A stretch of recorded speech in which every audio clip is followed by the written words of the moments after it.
The Paper Mario series has had a not so good track record throughout the past decade.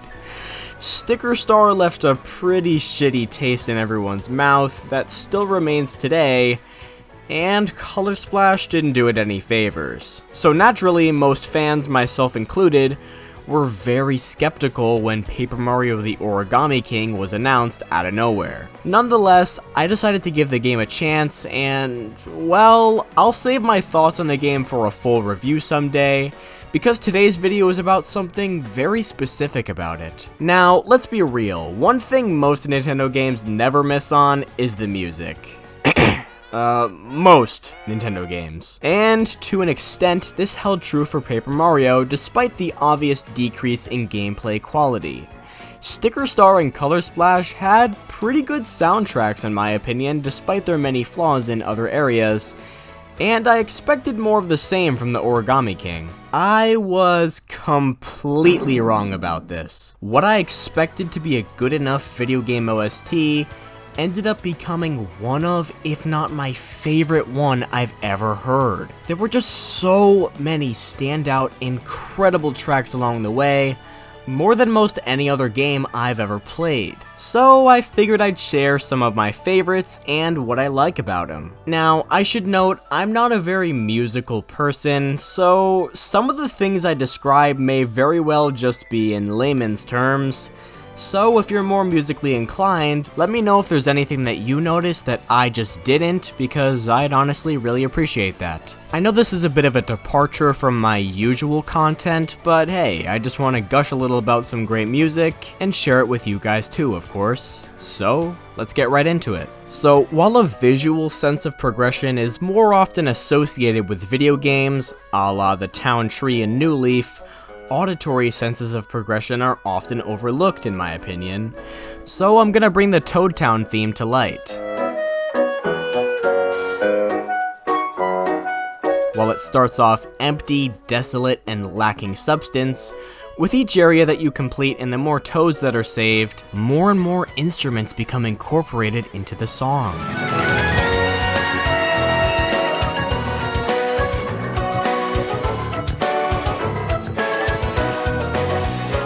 I love stuff like this, man. It's one thing to convey progression to the player visually, but allowing them to hear it as well is something I've always very much appreciated. It's the little things, man, the things that you don't really think about or notice, and I think this is one of them. An early game theme that really stands out to me, and I've actually used in videos before, is Picnic Road.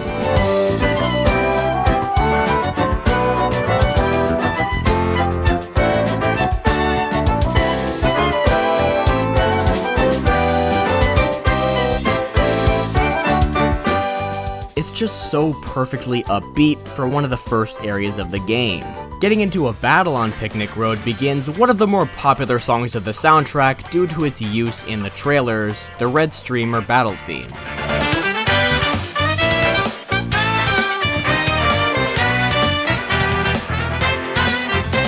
While I do really love it, let's not let it overshadow the other ones, which are great as well. For example, the Purple Streamer one incorporates the same strings of notes, but with a sort of sailory tinge to them to match its location.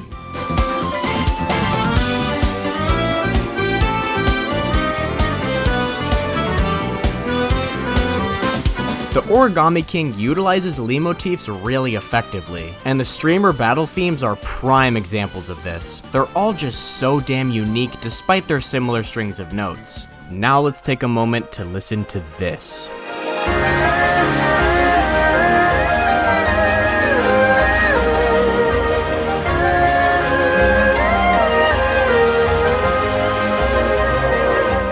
Autumn Mountain's theme is just absolutely beautiful. Its pure whimsy encourages adventure, which is perfect considering the setting of a big-ass mountain that you had to take a cable car up to. It's also perfectly complemented by its battle theme.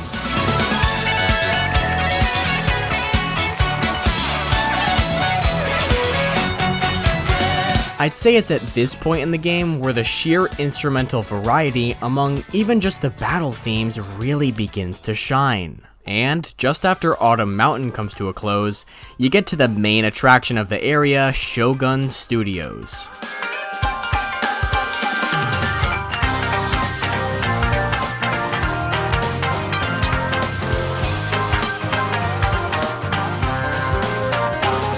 This song is just so damn bombastic and fun, man, and once it calms itself down a bit, I feel that it fits the vibe of the original mission, which is a scavenger hunt trading quest.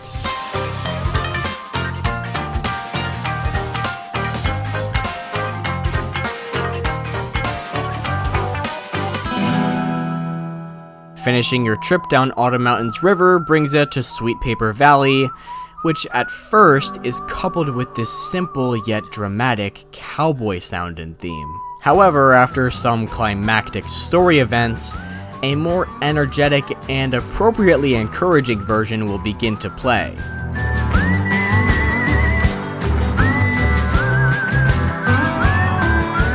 In the context of the game especially, the prior variant fits the uncertainty of the situation and setting, while the latter promptly drives you forward. And then, following the cave, along with a vast desert ahead, comes this moody, melancholy masterpiece.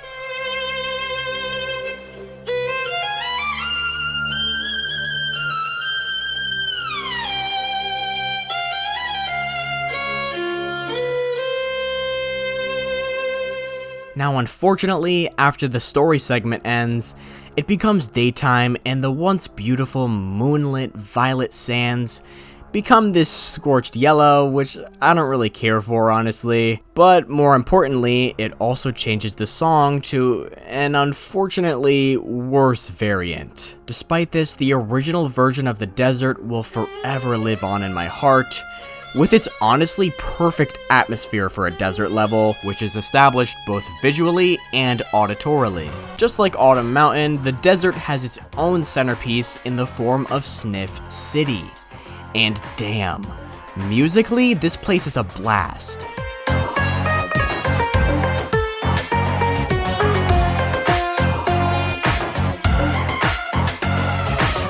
Its constant shift between instrumentation of old and new is really fun, and I love when it gets all downbeat. It kinda sounds like something you'd hear in a casino, and coupled with the aesthetic of this place, that's pretty damn perfect in my book. Now, while the desert's theme was foreboding in a melancholy sense, the Great Sea's theme is as well in a much more whimsical way.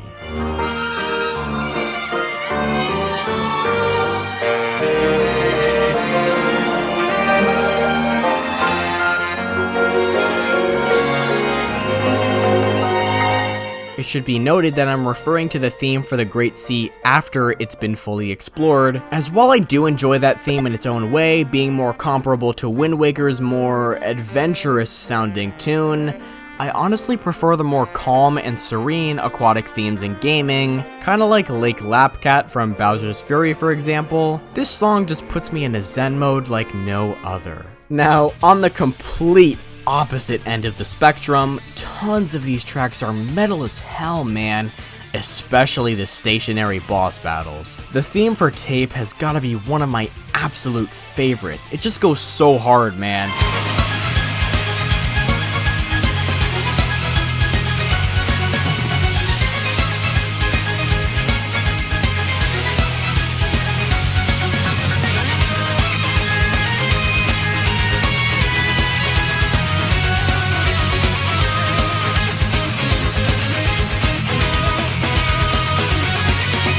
The Scissors theme is similarly spectacular.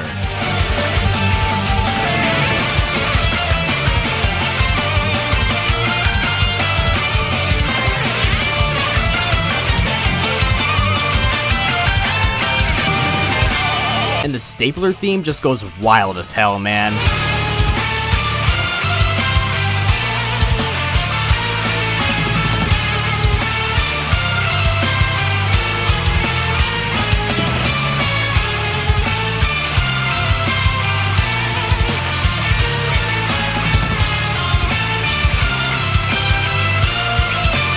All three of these themes are prime examples of metal-ass music throughout the soundtrack, for the purpose of hyping up the player during a boss fight, and I think they pulled it off pretty damn flawlessly. These are some of the most fast-paced and addictively intense boss themes I've ever heard, honestly. And those are just some of the standout tracks in the Origami King.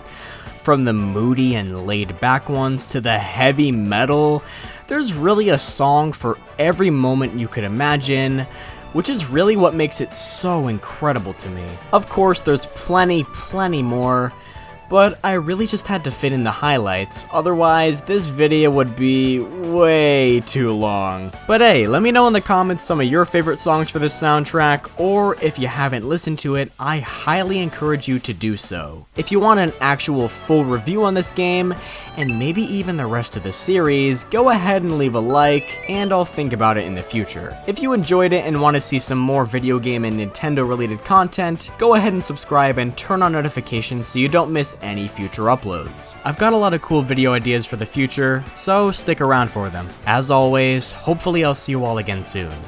Bye.